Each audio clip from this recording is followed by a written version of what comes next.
International standards తో quality education అందిస్తుంది futuristic edu initiatives.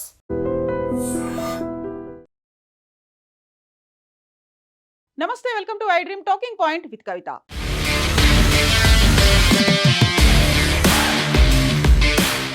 Operation Sindoor జరిగి కరెక్ట్గా 6 నెలలు గడిచిన తర్వాత ఇంటెలిజెన్స్ వర్గాలు మరో భయంకరమైనటువంటి వార్తని కేంద్ర ప్రభుత్వానికి చేరవేశాయి. అందులో ప్రధానంగా జైషే మహమ్మద్తో పాటుగా లష్కరే తోయిబా అలాగే పాకిస్తాన్ ప్రేరేపిత ఐఎస్ఐ కూడా ఇప్పుడు కలిసి భారతదేశం పిఓకేలోకి ఎంటర్ అయ్యాయి. సెప్టెంబర్ నుంచే తమ కార్యకలాపాలను స్టార్ట్ చేశాయి అనేటువంటి వార్తని ఇంటెలిజెన్స్ వర్గాలు కేంద్ర ప్రభుత్వానికి చేరవేశాయి. ఇప్పుడు కశ్మీర్ లోయలో ప్రశాంతత నెలకొని ఉంది.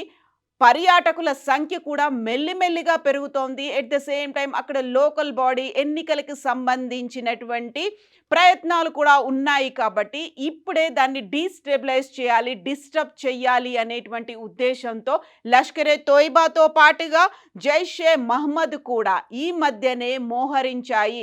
ఎక్కడైతే బార్డర్లకి సంబంధించి కొంచెం భద్రత తక్కువగా ఉంటుంది, ఎక్కడైతే అక్కడ మన మిలిటరీ కావచ్చు, ఆర్మీ జవాన్ల కదలికలు కొంచెం తక్కువగా ఉన్నాయి అనేటువంటి వార్తని డ్రోన్ కదలికల ద్వారా పసిగట్టినటువంటి ఉగ్ర మూకలు సెప్టెంబర్లో మళ్ళీ ఎంటర్ అయ్యాయి అనేటువంటి ఒక వార్తని ఇంటెలిజెన్స్ వర్గాలు చేరవేశాయి అనేటువంటి మాట. దీంతో పాటుగా Pakistan special services group, inter services intelligence అనేవి ఇప్పుడు నియంత్రణ రేఖ వెంబడి పాక్ ఆక్యుపైడ్ కశ్మీర్ ఏదైతే ఉందో లైన్ ఆఫ్ కంట్రోల్ LOCగా చెప్తుంటారో అక్కడ ఎంటర్ అయ్యాయి అనేటువంటి వార్త అందుతోంది.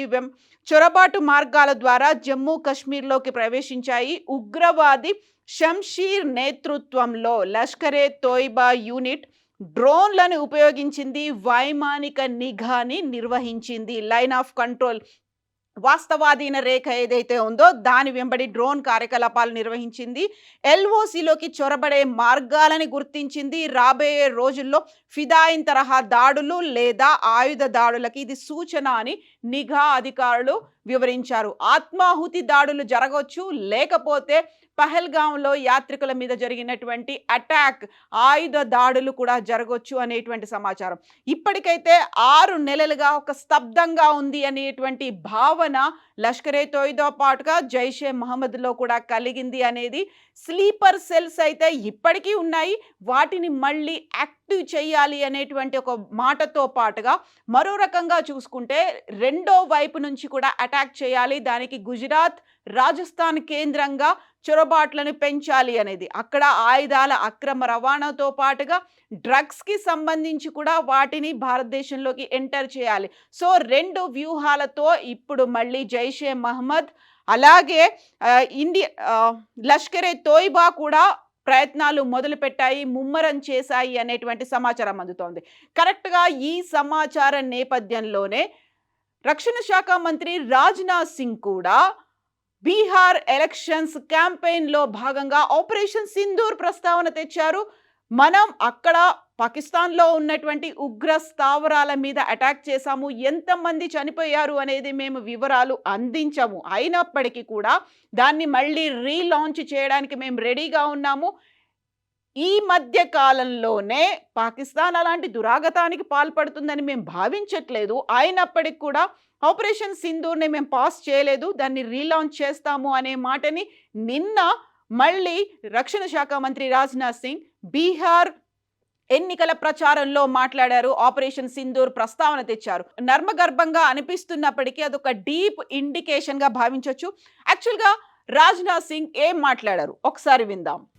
आतंकवादी संगठनों के पहला भाई ऑपरेशन सिंदूर में आतंकवादी सारे ठिकानों को सफाया कर दिया. कितने लोग मारे गए उस संख्या को मैं यहां बहुत विस्तार में जाकर नहीं चर्चा करना चाहता, और मुझे करना भी नहीं चाहिए, लेकिन मैं समझता हूं कि जल्दी वह हिम्मत नहीं करेंगे. अब करेंगे तो पहले भाई हमारा ऑपरेशन सिंदूर समाप्त नहीं हुआ है, अभी स्थगित किया है. हम फिर से ऑपरेशन करेंगे और आक्रमण करेंगे उसके ऊपर, और उसे हम धराशायी करेंगे. क्या बात है, ये लोग बोलते थे, गाने थे बड़े बड़े आतंकवादी संगठनों के। సో ఇది రక్షణ శాఖ మంత్రి రాజ్నాథ్ సింగ్ చెప్పినటువంటి మాట. గతంలో చాలా రెచ్చిపోయే వాళ్ళు అంతర్జాతీయ వేదికల మీద కూడా పాకిస్తాన్ చాలా గొప్పగా మాట్లాడుకుంటూ ఉండేది. బట్ మేము వారి మూలాలు, ఉగ్ర మూలాలు, స్థావరాలు ఏదైతే ఉన్నాయో వాటి మీద అటాక్ చేశాము అనే మాట. బట్ మేము రీలాంచ్ చేయబోతున్నాము అనేది. సో ఒకవైపేమో త్రిశూల వ్యూహం అనేది జరుగుతోంది. త్రివిధ దళాలకి సంబంధించి ఆపరేషన్ త్రిశూల్ మీద ఇప్పటికైతే అక్కడ మన బార్డర్లో, గుజరాత్ బార్డర్లో ప్రతి సంవత్సరం జరిగినట్టుగానే అక్కడ వైమానికానికి విన్యాసాలు అనేవి జరుగుతున్నాయి. ఆర్మీతో పాటుగా త్రివిధ దళాలు అక్కడ మోహరించి ఆపరేషన్ త్రిశూల్ అనేది అక్కడ జరుగుతున్న సమయంలోనే ఇప్పుడు రాజ్నాథ్ సింగ్ చేసినటువంటి ఈ వ్యాఖ్యల్ని ఎలా చూడొచ్చు? ఖచ్చితంగా ఇంటెలిజెన్స్ రిపోర్ట్ అనేది తమ వద్ద ఉంది అనే దాంతో పాటుగా ఇప్పుడు ఐఎస్ఐ ఇంటర్ సర్వీసెస్ ఇంటెలిజెన్స్ మాజీ ఐఎస్ఐ సైనికులతో పాటుగా ఉగ్రవాదులతో కూడిన పాకిస్తాన్ బోర్డర్ యాక్షన్ టీములను ఏర్పాటు చేస్తోంది. పాకిస్తాన్ ఆక్రమిత కాశ్మీర్ అంతటా మోహరించారు అనేటువంటి ఇంటెలిజెన్స్ నివేదిక కేంద్రం దగ్గర ఉంది. కాబట్టి గత అక్టోబర్లో జమాతే ఇస్లామీ, హిజ్బుల్ ముజాహిదీన్ సభ్యులు ఒకచోట సమావేశం అయ్యారు అనేటువంటి మాట. సో పహల్గామ్ ఇన్సిడెంట్ అనేది జరిగినప్పుడు ద రెసిస్టెన్స్ ఫ్రంట్ అనేది అటాక్ చేసినట్టుగా అనౌన్స్ చేసుకుంది. ఇవన్నీ కూడా ఉగ్రవాద మూకలకి సంబంధించి సరికొత్తగా ఏర్పడినటువంటి రెసిస్టెంట్ ఫ్రంట్ అప్పుడు అటాక్ చేస్తే ఈసారి జైషే మహమ్మద్తో పాటుగా లష్కరే తోయిబా కూడా ఈసారి ఆ పెద్దలు సమావేశమయ్యారు, రహస్యంగా సమావేశమయ్యారు. వీటికి ఫండింగ్ అనేది స్వయంగా పాకిస్తాన్ గవర్నమెంటే ఇస్తున్నట్టుగా సమాచారం అందుతోంది. కాబట్టి వారంతా ఇప్పుడు భారత రక్షణ శాఖ అధికారులకి ఈ నిఘా సమాచారం అనేది క్లిష్టమైన హెచ్చరికగా కూడా భావిస్తున్నారు. ఈ నేపథ్యంలోనే భారత సైన్యం నిఘా యంత్రాంగం హై అలర్ట్లో ఉంది. గుజరాత్, రాజస్థాన్ పశ్చిమ సరిహద్దుల్లో భారతదేశం తన త్రిశూల్ ట్రై సర్వీసెస్ని, అంటే త్రివిధ దళాలకి సంబంధించినటువంటి ట్రై సర్వీసెస్ విన్యాసాలు నిర్వహిస్తున్న సమయంలోనే ఈ సమాచారం అనేది బయటపడింది. గతంలో కూడా ప్రతిసారి పదే పదే ఇదే మాటని చెప్తూ వచ్చింది రక్షణ శాఖతో పాటుగా త్రివిధ దళాలకి చెందినటువంటి అధినేతలు కూడా అదే మాట చెప్తున్నారు. మేము పాజ్ బటన్ని మాత్రమే ప్రెస్ చేసి ఉంచాము, ఖచ్చితంగా దాన్ని రీలాంచ్ చేయబోతున్నాము, ఆపరేషన్ సింధూర్ 2.0 జరగబోతోంది అనేది. సో ఇప్పుడు ఆల్రెడీ సెప్టెంబర్, అక్టోబర్లోనే వాస్తవాధీన రేఖ ఏదైతే ఉందో దాని నుంచి లోపలికి ఎంటర్ అయ్యారు అనే దాంతో పాటుగా స్లీపర్ సెల్స్ని యాక్టివేట్ చేయడం, మరోవైపుగా అక్కడ ఉన్నటువంటి అటాక్స్ చేయడానికి ఆత్మాహుతి దళాలని కూడా ప్రేరేపించడంతో పాటుగా అటాక్స్, ఆయుధాలతో జరిగేటువంటి అటాక్స్, బాంబ్స్ కావచ్చు, లేకుంటే అప్పుడు ఉన్నటువంటి లేటెస్ట్ టెక్నాలజీ ఉన్నటువంటి ఎక్విప్డ్గా ఉన్నటువంటి గన్స్తో అటాక్ చేశారు పహల్గామ్ మీద.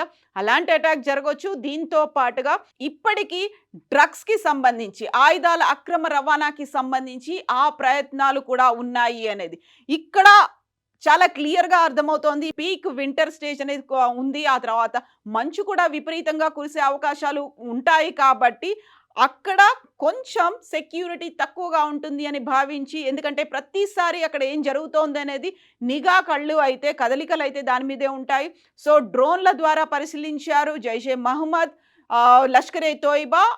ఆ సమయంలోనే వారు లోపలికి ఎంటర్ అయ్యారు. ఇప్పుడు కశ్మీర్లో కూడా ఉన్నారు, వాళ్ళు ఎంటర్ అయ్యి ఉన్నారు. స్లీపర్ సెల్స్ని యాక్టివ్గా చేసేటువంటి పనిలో ఉన్నారు. వారికి కావలసినటువంటి డబ్బుని సమకూరుస్తున్నారు, వారికి అవసరమైనటువంటి ఆయుధాలని సమకూరుస్తున్నారు. వారిని యాక్టివ్గా ఉంచే ప్రయత్నం అయితే లష్కరే తోయిబా, జైషే మహమ్మద్ చేస్తోంది. ఐఎస్ఐ దానికి అండదండలు ఉన్నాయి. కాబట్టి సో ముందు నుంచి చెప్పినట్టుగా మేము రెడీగా ఉన్నాము అన్నప్పటికీ ఇప్పుడిప్పుడే అక్కడ పర్యాటకం వృద్ధి చెందుతోంది, ఊపందుకుంటోంది. వింటర్ని ఎంజాయ్ చేయడానికి చాలామంది కాశ్మీర్ కూడా వెళ్తున్నారు. కాబట్టి ఇదే సరైన సమయం. అందులోనూ 6 నెలల గ్యాప్ వచ్చింది. కాబట్టి వారి ఉనికిని వారు చాటుకునే ప్రయత్నాన్ని అయితే టెర్రరిస్టులు చేస్తున్నారు. పాకిస్తాన్ కనుక ఇలాంటి అటాక్స్ చేస్తే పాకిస్తాన్ని ప్రపంచ పటంలో లేకుండా చేస్తాం, ఉనికి లేకుండా చేస్తాము, ప్రపంచ పటంలో ఉండాలా లేదా నిర్ణయించుకోవాల్సింది పాకిస్తానే అనేటువంటి మాటని రక్షణ శాఖ మంత్రి అలాగే త్రివిధ దళాల అధిపతులు కూడా పదే పదే అదే మాట చెప్తున్నారు. మోదీ కూడా చాలా క్లియర్గా ఈ మాట చెప్పారు. పాజ్ బటన్ మాత్రమే ప్రెస్ చేసి ఉంచాము, ఆపరేషన్ సింధూర్ 2.0 ఏ క్షణంలోనైనా జరగవచ్చు. బట్ ముందుగా పాకిస్తాన్ చేసే దాని మీదే మా అటాక్ అనేది ఉంటుంది, ఒక డిఫెన్స్ అనేది ఉంటుంది అనే మాట. సో వెయిటింగ్ ఫర్ పాకిస్తాన్ ఏం చేయబోతోంది అనేది. బట్ అక్కడే స్థానికులు కావచ్చు, పర్యాటకులు కావచ్చు, లేకుంటే అక్కడున్నటువంటి మళ్ళీ ఆర్థికంగా నష్టం అనేది జరగకుండా భారతదేశం ఎలాంటి చర్యలు తీసుకోబోతోంది అనేది ఒక క్రూషియల్గా మారింది. 6 నెలల గ్యాప్ తర్వాత మరో పహల్గామ్ అటాక్ లాంటిది జరగబోతోంది అనేటువంటి సమాచారంతో పాటుగా వెరీ లేటెస్ట్గా ఆల్రెడీ ఎంటర్ అయిపోయారు అనేటువంటి సమాచారం అయితే ఇప్పుడు కేంద్ర ప్రభుత్వం దగ్గర ఉంది. కాబట్టి దానికి అలర్ట్గానే ఉన్నాము, మీరు కూడా అలర్ట్గా ఉండాలి ఎనీ టైం అనేటువంటి సందేశాలు కూడా త్రివిధ దళాలకు వెళ్ళినటువంటి నేపథ్యం ప్రస్తుతం ఉంది. సో ఒక అల్లకల్లోలం సృష్టించాలి, ఒక అక్కడ ఉన్నటువంటి డిస్టర్బెన్సెస్ చేయాలి అనేటువంటి మాటతో పాకిస్తాన్ పదే పదే అదే ప్రయత్నాలు చేస్తూ వస్తోంది. సో ఏ క్షణంలోనైనా జరగొచ్చు అనేటువంటి మాట, అలర్ట్గా ఉండాలి అనేటువంటి వార్నింగ్ బెల్స్ని కూడా కేంద్ర ప్రభుత్వం త్రివిధ దళాలకైతే అందించింది. ఎవరు ఫండింగ్ చేస్తున్నారు, ఎందుకని ప్రతిసారి పదే పదే పాకిస్తాన్ కశ్మీర్నే కావాలని అనుకుంటోంది? ఇప్పుడు పహల్గామ్ కాకపోతే గతంలో జరిగినటువంటి అటాక్స్ వాటిని మించి జరగాలి, వాటిని మించినటువంటి ఇంకొక అటాక్ చేయాలి అనేటువంటి పాకిస్తాన్ ఉద్దేశం, లేకుంటే మనం అలర్ట్గా ఉండాల్సినటువంటి అవసరం ఉంది అనేటువంటి మాటలు, వాదనలు ఇవన్నీ కూడా వినిపిస్తున్నాయి. పాకిస్తాన్కి సంబంధించి చేస్తున్నటువంటి ఈ దుశ్చర్యలని ఎలా అడ్డుకోవాలి, భారతదేశం ఎలాంటి స్ట్రాటజీతో ఈసారి ముందుకెళ్తోంది వేచి చూడాలి. బట్ ఈ ఆపరేషన్ సింధూర్ 2.0కి సంబంధించి రాజ్నాథ్ సింగ్ చేసినటువంటి ఈ వ్యాఖ్యల్ని మీరు ఎలా చూస్తున్నారో కామెంట్స్ రూపంలో తెలియచేయండి. నిజంగా ప్రస్తుతం ఉన్నటువంటి సమాజం దేనికి ప్రయారిటీ ఇస్తుంది? ఆర్థిక సంబంధాల చుట్టూ మాత్రమే తిరుగుతుంది. మళ్ళీ ఎన్నికలంగానే చాలా విరక్తి కలుగుతాను. మంచి అనిపిస్తుంది కదా, లేడీస్ కూడా ఛాలెంజింగ్ జాబ్స్ చేసినప్పుడు చాలా బాగుంటది. ట్రాఫిక్ అసిస్టెంట్స్ గా నియమించిన ట్రాన్స్జెండర్స్ అందరితో సాల్యూట్ చేయించుకుంటున్నారు. ఫుడ్ డెలివరీ ఇవ్వటానికి వెళ్ళినటువంటి డెలివరీ బాయ్ అనిల్ పై కళ్ళ ముందు